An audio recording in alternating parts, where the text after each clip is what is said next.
In a shocking turn of events, former Louisville Cardinal star Donovan Mitchell was traded from the Utah Jazz to the Cleveland Cavaliers. I'm going to explain why I like this move for both Donovan and for the Cavaliers on today's episode of the Locked On Louisville podcast. Let's get right on into the show. You are Locked On Louisville, your daily podcast on the Louisville Cardinals. Part of the Locked On Podcast Network, your team every day. Hey, what's going on, everyone? Welcome into another episode of the Locked On Louisville podcast. Sorry about that. Had to fix the microphone cord. As always, I'm your host, Dalton Pence. I serve as a credential media member for Cardinal Sports Zone. I also do some PA announcing work for the university in various sports. I want to take this time to personally thank you all for making us your first listen of the day. Just a reminder, the Locked On the Louisville podcast is free on all streaming services 5 days a week, your team every day. In a shocking turn of events, former Louisville Cardinal basketball star Donovan Mitchell was traded from the Utah Jazz to the Cleveland Cavaliers. I'm going to explain why I like this move both for Donovan and for the Cavaliers organization. In the final segment, we'll take a little bit of a step back into a different direction, focus on a little basketball recruiting where four-star big man Isaiah Miranda recently cut his list with the Cardinals, making that list cut. So before we get into discussing Spida Mitchell to the Cleveland Cavaliers, a quick programming note just to kind of fill you in on what the content schedule is going to be like for the rest of the week. Tomorrow's episode will have some football and basketball recruiting. There may also be a segment on Central Florida. Not sure yet, but there's a possibility. But Thursday and Friday's episodes will be dedicated to previewing that upcoming matchup this Friday against the Central Florida Knights, week 2 for the Louisville football team. So just had to give a little quick update for content scheduling moving forward. So Donovan Mitchell, what a trade this was. On Thursday, it was announced out of nowhere by Adrian Wojnarowski that Donovan Mitchell, the multiple-time All-Star for the Utah Jazz, had been traded to the Cleveland Cavaliers for Colin Sexton, Lauri Markkanen, Ochai Agbaji, 3 first-round picks that are unprotected, and 2 pick swaps. I like this move for both Donovan and Utah, or not Utah. I'm sorry, Cleveland. But in a sense for Donovan, I like this move for a handful of different reasons. Number one is that you are out of that situation in Utah. Look, it was very clear that the Jazz had hit their ceiling. I had Shane Young on, my friend who is a writer at Forbes.com, NBA writer. We talked about worst case scenarios in the postseason last year. And the worst case scenario for the Utah Jazz was flaming out in the first round against the Dallas Mavericks. And unfortunately, in Donovan's case and for Utah's case, the Jazz did just that. So Rudy Gobert gets traded in early July for an incredibly wild package that got sent back to Salt Lake City that included a plethora of first-round picks, Walker Kessler, Jared Vanderbilt, so on and so forth. Kind of skewed the trade market, so to speak, in a lot of different ways, especially in the trade markets for like Kevin Durant, even Kyrie Irving, so on and so forth. So, but for Donovan, it seemed like the writing was on the wall that his time in Utah, probably the days were a little numbered. Now, obviously, with him being under contract for a handful of more seasons, well, then you have the possibility of Utah playing the long game to where, hey, we're going to wait for the right package. We're not going to, make any rash decisions, and we're going to, be comfortable, keeping him if we need to, and if the right package comes along, hey, we will trade him away. It seemed like New York was possibly going to be the destination. Out of nowhere, Cleveland gets into the mix, and now Donovan Mitchell is a Cav. I like this, first of all, because he's out of that situation in Utah, so there's now an opportunity for some possible more playoff success. Will the Cavaliers ever be as good as the Jazz were in the regular season? I think that is yet to be seen. But in my opinion, the ceilings are not comparable. I think the ceiling for the Cleveland Cavaliers could possibly be higher with Donovan Mitchell rather than Donovan Mitchell pairing with Rudy Gobert, Mike Conley, Bojan Bogdanovic, so on and so forth. Obviously, things were not working in Utah. This season was going to be a little rough for Mitchell, with the Jazz likely not going to make a ton of noise in the Western Conference. Didn't get a lot of immediate help back in the Rudy Gobert trade. So it was Donovan Mitchell, Bogdanovic, Conley, so on and so forth. Probably a 6 to 8 seed, maybe at the highest possibility. Maybe that might be the highest possible spot that I see the Jazz in, because the Clippers are going to get better. But mainly I like this because, look, Donovan Mitchell is probably going to be a free agent after the 2025 season, the 24-25 season, when he's 28 years old. The next 3 years, he's making north of over $30 million. He has a player option for the 25-26 season when he turns 29. That player option is just over $37 million. So you would assume that he likely will opt out and become a free agent, where he could secure some more long-term money.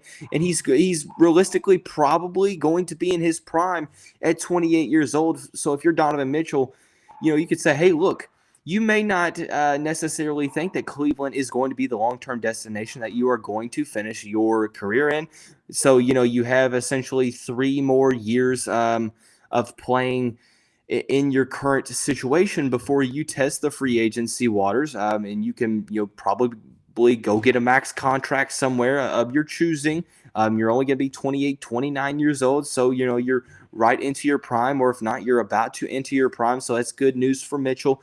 But you're with the Cleveland Cavaliers team that I think it fits his skill set to be with. I think that the skill set that Mitchell brings to the table, that score first, undersized 2 guard, not necessarily so much of an initiator, but a score first guard, a number 1 scoring option that can heat up in the playoffs, can show that he can create for others, but not necessarily mainly a primary initiator. I think that this roster that Cleveland has compiled, that they didn't give up a lot in return for Donovan Mitchell, and I'll explain why I like this move for Cleveland here in the next segment. But Donovan Mitchell now joins a organization and a roster that really does fit his skill set. I am a huge fan of Darius Garland, a all-star last year, 21.7 points per game, 8.6 rebounds per game, shooting the ball on 46, 38, and 89% splits. So just outside of the 50, 40, 90 club. Just very efficient, a solid initiator, a facilitator as well. He's going to be a multiple-time All-Star throughout his career, made the All-Star game this past season in which they played in Cleveland. And I think that the sky is the limit for him. Defensively, this backcourt kind of gives me a little concern because Garland nor Mitchell are known as, solid on-ball defenders. I think that there's a chance to where they could be serviceable, but Donovan has some, growing to do in the defensive department of his game, especially on the on-ball, playing off-ball as well. But the good thing about it is, at Utah, you had a guy like Rudy Gobert, which admittedly I'm not necessarily all that high on his skill set. But in Cleveland, I think that, having the Twin Towers in Evan Mobley and Jarrett Allen really, kind of masks over those defensive deficiencies. Also, on the wings, you have guys like Isaac Okoro, who is a guy who can switch onto some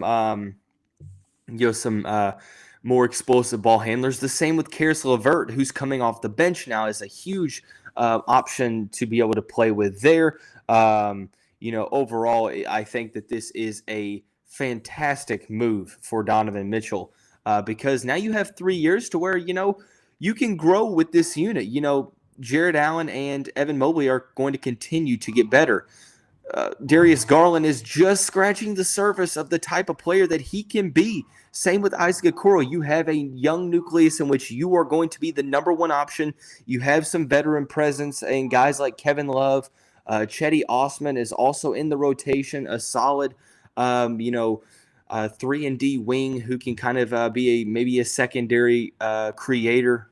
Best case scenario, but I like this move for Donovan. I mean, from a basketball standpoint, it takes you out of a situation in Utah to where you're like, okay, we're probably going to be a play-in team. Utah is not a place where free agents are going to decide to come. Usually you're going to either have to make some big-time home runs in the draft or you're going to have to make some big-time trades. It seemed like the Utah Jazz were obviously very close to just, resetting the organization and trying to rebuild to the next era in the Jazz history. Now you go to a team like Cleveland that is a piece or two away from being possible contributors. Are they as good as Miami or Boston or Milwaukee? Probably not, but at some point you have to just go for it. And I think that this is a move that is good for Donovan because he gets next to a true point guard that can score the basketball but also create for others.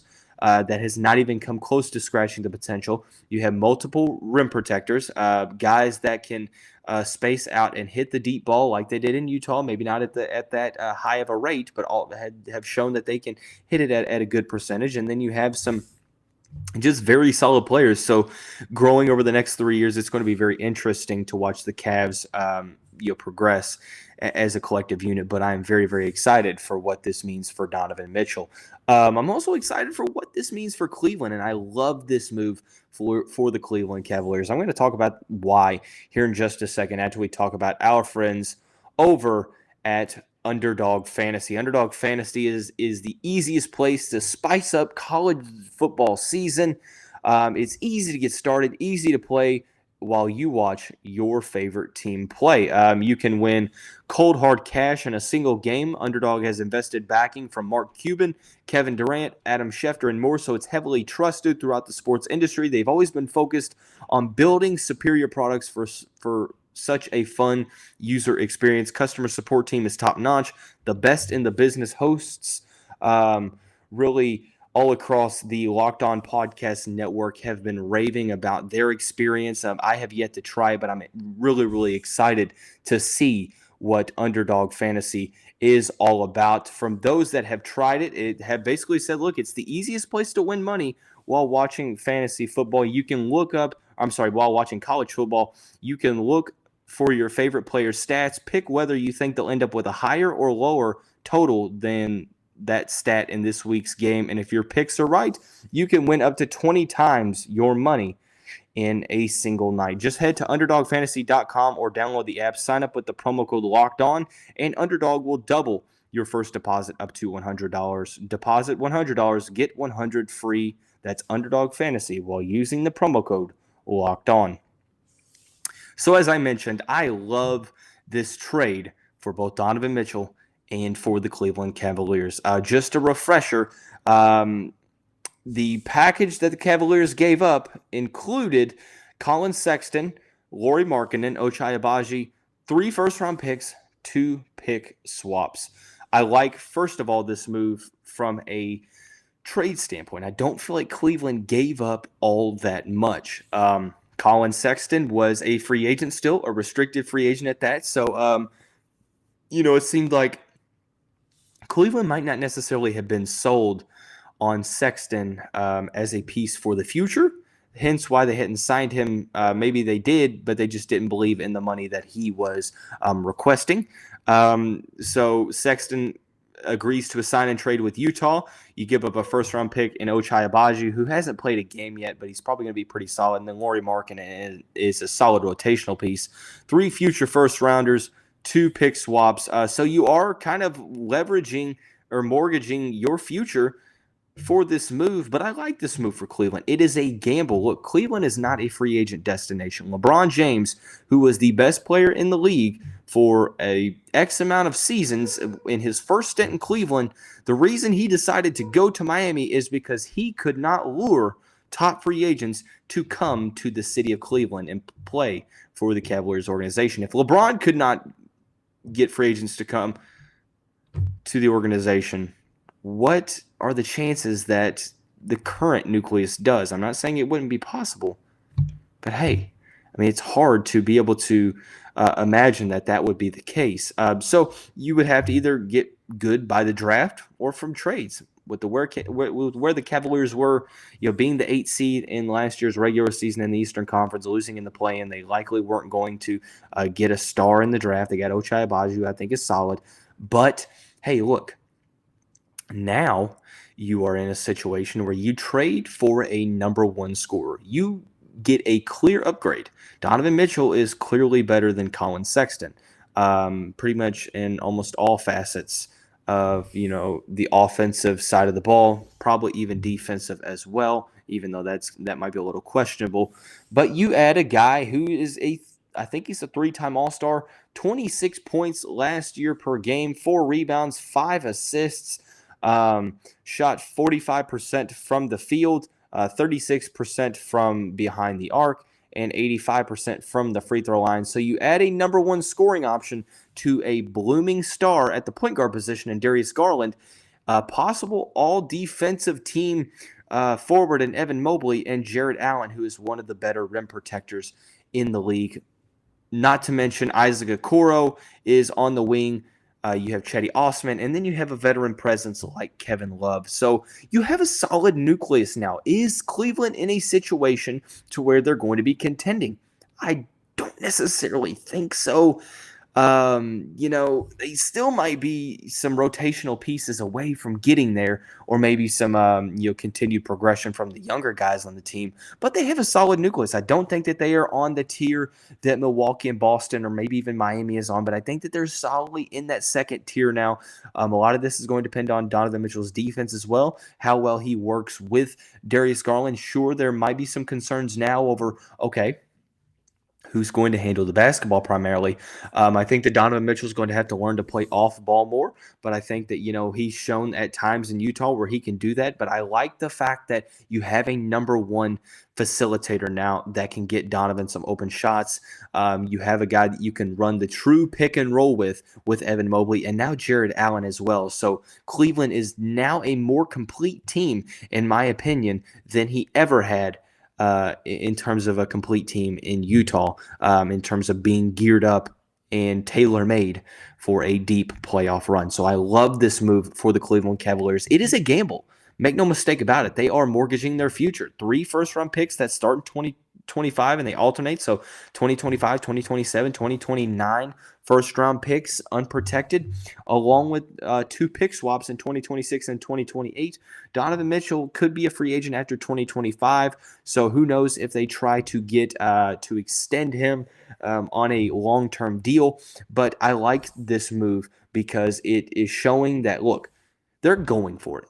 I have no problem with a team going for it in a smart way. Look, Cleveland has a bunch of younger guys that are going to continue to get better.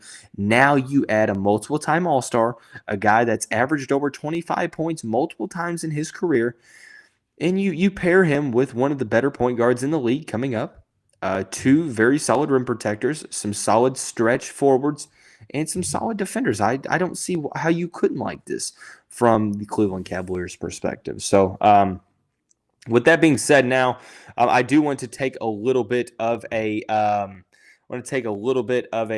step back. Let's focus a little bit on basketball recruiting, where 4-star center Isaiah Miranda has cut his list to 8, and the Cardinals have made that list cut. Before we talk about that, once again, thanks again for making Locked On the Louisville your first listen of the day. Just a reminder, the podcast is free on all streaming services, including YouTube and now WHAS 11 Plus, 5 days a week, your team every day.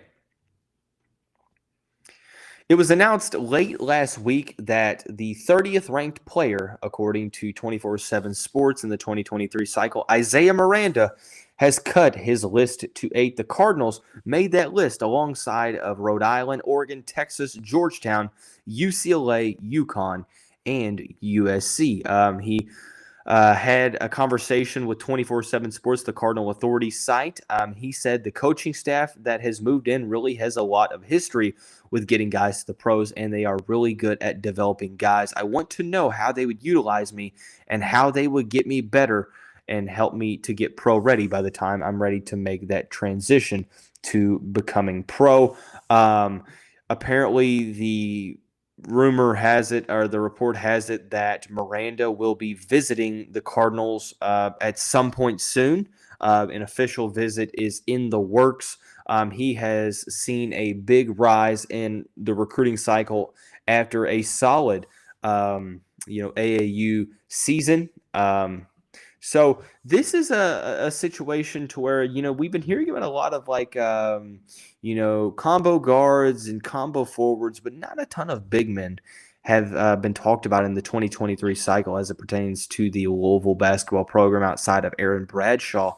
Isaiah Miranda, 7 foot, 200 pounds, out of Southern California Academy. I believe he's actually from the Northeast, like the New England area, which seemingly is a place where Kenny Payne and company have been very solid in terms of recruiting, in the past prior to coming to the University of Louisville program. But when I watch Isaiah Miranda's game, Miranda is the type of prospect that I feel like there is an unlimited amount of growth and possibility when it comes to development under the direction of Kenny Payne and Danny Manning, two guys that are very, very famous for developing big men, on both ends of the court.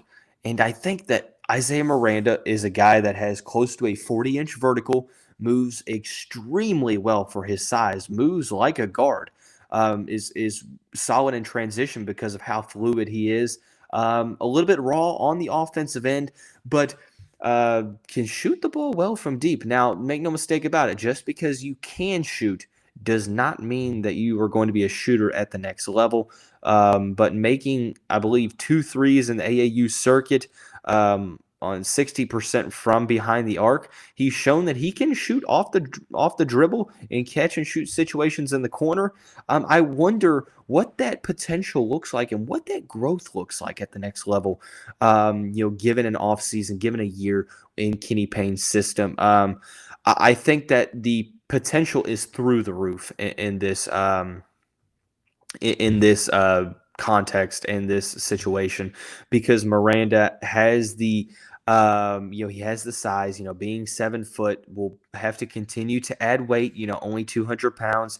So he's going to have to add weight, probably projects as a more of a rim running defensive big man primarily, but also can, step out and hit the deep ball. I think that the offensive potential is untapped at this point. I think that there is a huge amount of growth to be had on the offensive end. I like his shot blocking instincts, has a ton of length, which helps him out. His lateral speed also helps him. His lateral quickness, allows him to stay in front of other defenders, does a good job of running the floor, has a solid motor.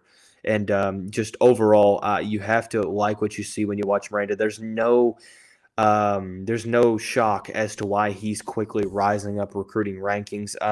The 8 that are mentioned, it'll be interesting to see, who really rises in this recruitment. Obviously, Texas is going to be tough to see. On 24/7 Sports, I'm not sure if this is the case, because sometimes this isn't accurate.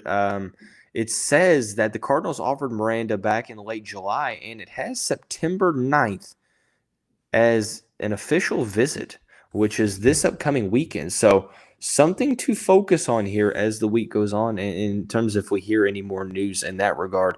But this is a solid opportunity here, because I think that Miranda's potential would be huge for this program, because look, he's a guy that his skill set screams NBA. A athletic big man who can windmill at 7 foot, who can, create his own shot off the dribble from behind the arc, shoot the ball well from behind the arc, although maybe not necessarily a shooter, has shown that, hey, that potential is there. Offensively, he has some room to grow. Some refining needs to be done for his offensive repertoire, but he has the skill set. He has the physical tools to be effective on both ends of the court. Kind of reminds me in terms of how well he runs the floor, kind of like a Jackson Hayes, as I mentioned for you know a prospect last week. Jackson Hayes, a guy that runs really well, and in terms of high school ball, he was a guy that moved well in transition, moved like a guard. Defensive instincts were solid, and had some potential that showed that the offensive game could definitely be sustainable moving forward and had a lot of room for growth. I think that Isaiah Miranda is one that the Louisville should definitely focus on and prioritize moving forward, and it seems like they're doing just that. So, like I mentioned, for programming, more recruiting talk tomorrow. I'm not sure if we'll get into UCF on the Wednesday edition of the show, but definitely Thursday and Friday will be all about the Central Florida matchup. Thanks again for making Locked On Louisville your first listen every day. Now, for your second listen, go check out the Ultimate Pro Football Preview 2022, an 8-episode extravaganza to get you ready for the NFL season. The local team experts of the Locked On Podcast Network, plus a betting angle from Lee Sterling of Locked On Bets, all combining into one ultimate NFL preview. Search for Ultimate Pro Football Preview 2022 on your Odyssey app, YouTube, or wherever you get your podcasts. But hey, that's going to wrap up this Tuesday edition of the show. We will see you right back here